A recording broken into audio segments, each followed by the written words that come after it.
Hey everybody, this is your host Manik back with yet another video on this channel.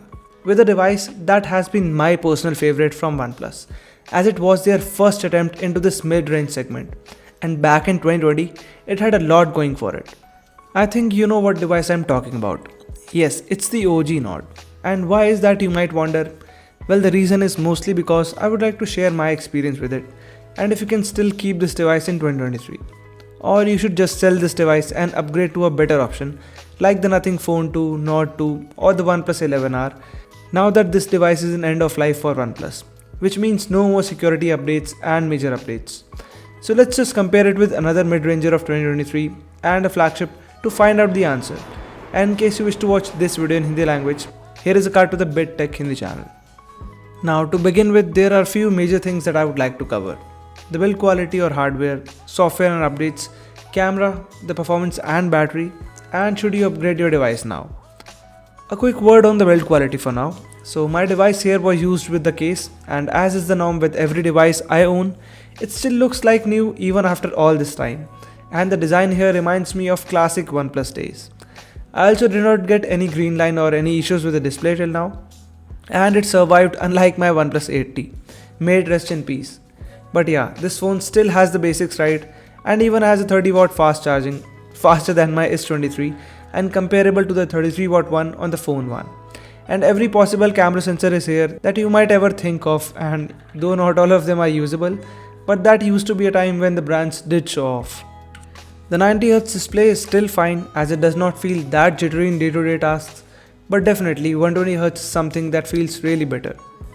Anyways, if I compare the benchmark scores to the Phone 1, then on Geekbench the Phone 1 scores around 805 in single core and 2924 in the multi-core score, whereas the OG Nord scores around 613 in single core and 1791 in the multi-core score. Quite a big difference in multi-core, eh? On the Antutu, however, the Phone 1 scores 5,11,000 points, whereas the Nord 1 scores around 3,94,000 points on Antutu.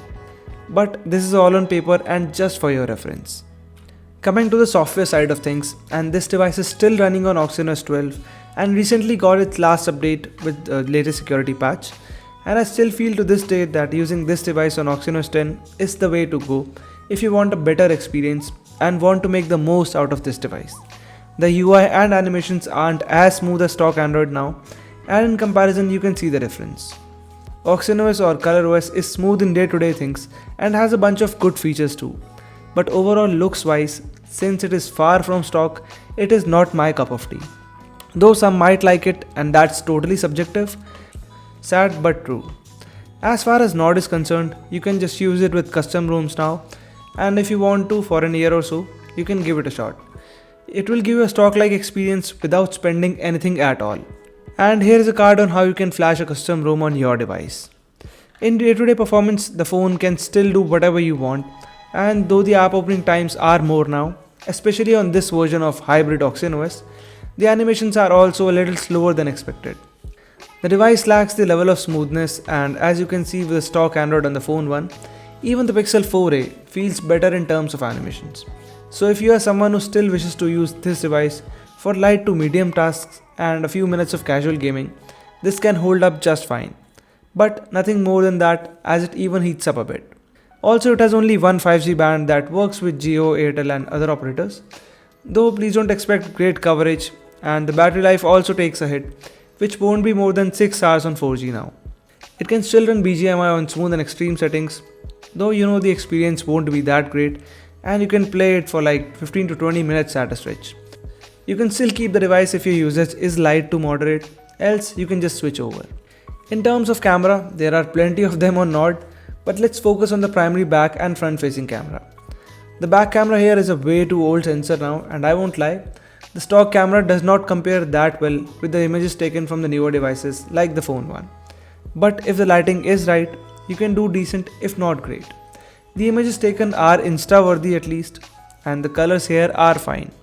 Mostly in daylight, but the details here aren't that much, and that is expected from a device that is like 3 years old now. In night time, you can take some really bright images that are grainy and not that good. Well, the camera overall is not that much usable. It is only usable for daylight shots, and I would recommend you to use a Gcam mod for that. And here's a card to that video which will help you in getting more usable shots. The front facing camera is also weak too, but the portrait mode works really well even now, and the images or nothing aren't that great either. So you get the idea, I guess. So if given a choice and use case, I think you should keep your use case in mind. And if you don't play games on your device and use it for music streaming, videos, and the camera for occasional shots in daylight mostly, then you can use this device even now and save your money to get a good pair of true wireless earphones or a Galaxy Watch 4, or I don't know, whatever tech is it that you would like. Because at the end it will get at least the basic job done, and if you wish to upgrade to Nothing or Pixel devices, you can definitely check them out in sale days. So that's my view on the OG Nord in 2023.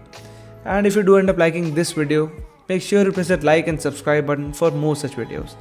Thanks for watching, and I'll catch you guys in the next one.